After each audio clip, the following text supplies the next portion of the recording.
आमच्या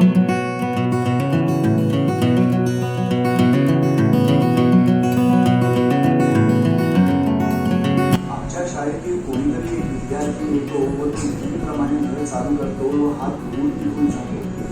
नळ तसाच चालू राहतो, त्यामुळे टाकी रिकामी होते.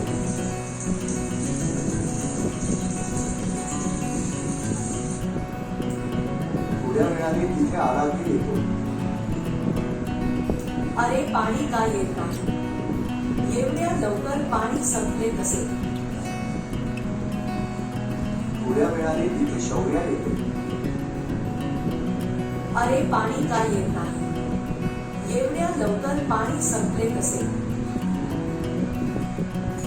आपल्या नळ चालू ठेवल्याने इतर विद्यार्थ्यांना तसेच आपल्याला देखील नंतर पाणी मिळणार नाही. त्यामुळे ज्यावेळी नळ चालू करतो त्यावेळी बंद करायला विसरू नका.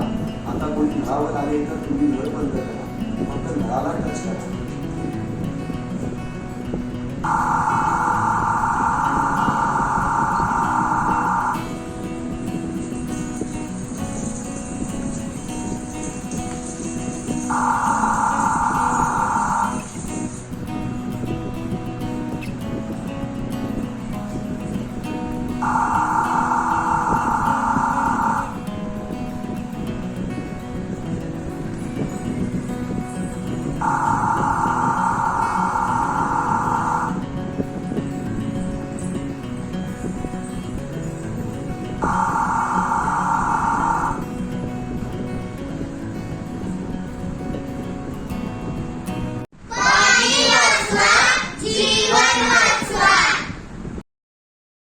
पाणी वाचवा, जीवन वाचवा.